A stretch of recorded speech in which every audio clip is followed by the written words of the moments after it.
Nice work, Angel Face. There are franchises out there that you'd call long dormant, and then there's Kid Icarus. Though the series has lain fallow for 2 decades, it's never quite been forgotten, with the promise of a new installment flitting around several generations of Nintendo hardware without ever actually materializing.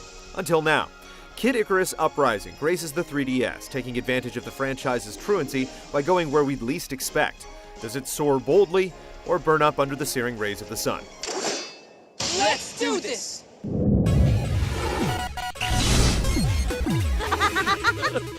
Sorry to keep you waiting. You are Pit, a feisty cherub with an itchy trigger finger and an undying devotion to Palutena, the goddess of light. At the game's outset, you're doing battle with the army of the underworld, led by your matron's vile rival, the goddess Medusa. Before all is said and done, though, you'll rub elbows and butt heads with a great many denizens of Kid Icarus's fanciful take on the Greek pantheon, which isn't afraid to go pretty far out there. Everyone shut up and focus! Though Uprising is formally a shooter for the most part, don't let the genre's tendency towards spare narratives cloud your expectations. From the moment you slap on Pit's sandals, the story comes at you at a machine gun pace, with Pit, Palutena, and the rest of the cast chattering ceaselessly for what feels like the entire span of the game. Every line is voiced, and you'll be frankly astounded that they managed to fit it all in the cart. Given the sheer scope of the production, you'll also be surprised at the quality of the script and performances, even if the game's breakneck pace makes it difficult to take it all in when you're actually playing. If you can stomach the stuff of contemporary children's cartoons, you'll find yourself chuckling along with the corny jokes and hyperactive performances. But seriously, thank goodness we don't have to go there, right? That silence means we have to go there, doesn't it?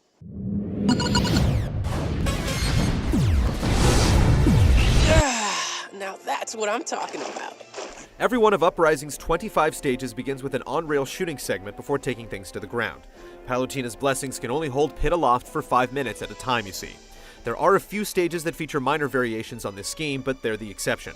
Whether Pit is a wing or a foot, Uprising is all about forward momentum, and the resulting experience is unrelentingly linear and directed.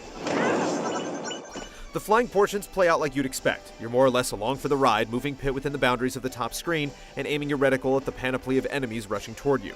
Like any good on-rails shooter, you'll get a spectacle in exchange for your freedom, and Uprising's sights and sounds are suitably wild and exuberant. Due to the sheer density of their play experience, as well as just how much narrative the designers managed to cram into them, these on-rails portions end up feeling much more substantial than they actually are. It's a testament to their effective pacing. This is not what I expected. The on-foot parts are a bit more ambitious, though not always the better for it. They're generally just as linear, but with a scattering of hidden nooks you can scour for treasure, as well as a few gated areas you can only enter on increased difficulty levels. At their best, they focus on Uprising's strengths. Cool enemies with varied behaviors that demand you engage them thoughtfully, as well as an emphasis on skillful play so as to conserve your vital resources. When they focus on gimmicks, they tend to fall flat.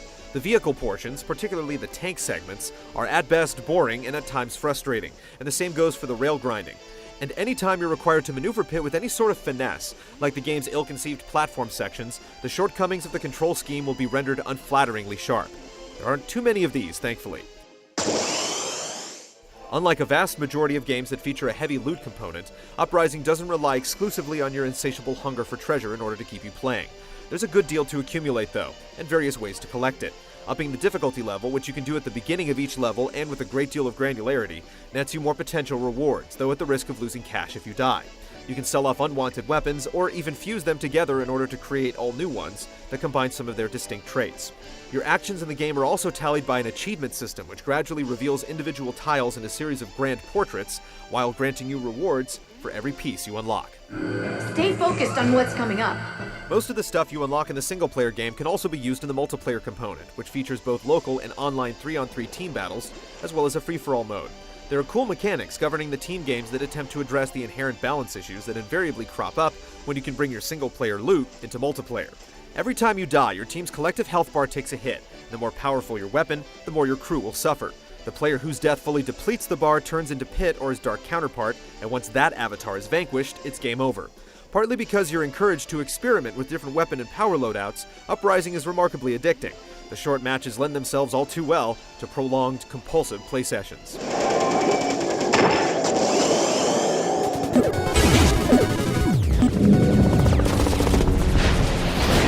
All right!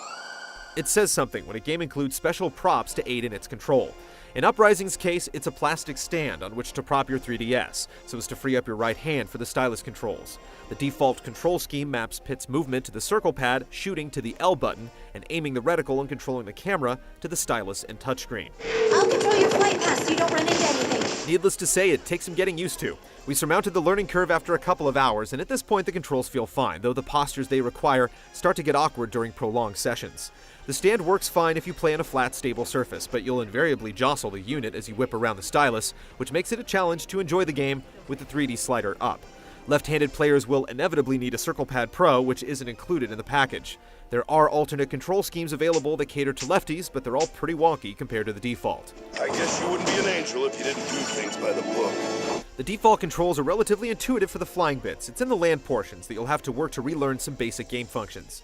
In our experience, the camera controls are a little touch and go at first, though as you become more proficient, flicking the stylus to perform quick turnarounds and holding steady aim while dodging and dashing around the battlefield gradually become easier. Frankly, the overly touchy dash mechanics, which frequently resulted in our dashing off the edge of a platform, were way more annoying than the camera controls. Divorced from all the baggage surrounding the controls, Uprising has some truly cool mechanics at work that encourage you to put in the time to get acclimated. There's a tremendous amount of variety in the game's weapon types, which range from quick-firing orbiters to ponderously mighty clubs, and a whole lot in between. You also discover a multitude of powers as you play, which you can bring to bear in both the story and multiplayer modes. The process of scrutinizing an enemy, figuring out its pattern, and executing an assault is immensely gratifying. And that's Uprising at its core. It's just too bad that you'll have to jump through some hurdles before you're truly comfortable. I wish my domain had a skating rink. Yeah, it's really great. What are you talking about? I don't see anything. It's a shame that the process of playing it will render it difficult to enjoy Uprising in 3D, because a lot of the levels look stunning when the slider is turned up. The sense of depth enabled by stereoscopic 3D feels like it was made expressly with the on-rail shooter in mind, and Uprising uses it to great effect. The game is full of life and replete with charming detail overall, from the dizzying array of distinct weapon effects to the bizarre imaginative enemy designs. Factor in some top-notch voice work and an infectious soundtrack, and you have one of the best produced games on the platform. It really is too bad that it's so difficult to dig the 3D. Shut it already! Me? But you've been talking this whole game! You will attack anything. Does seem pretty aggro. Kid Icarus Uprising stumbles a bit due to its uncompromising control scheme that puts just a few too many hurdles in the way of your enjoyment. Largely, though, Pit's comeback is a successful one. Though the task of mastering the controls might seem downright Herculean at first, if you stick with it, you'll discover a game that's brimming with gratifying play, and tons of cool stuff to uncover. Now that this angel's reclaimed his wings, we can't wait to see where he soars next. Yeah!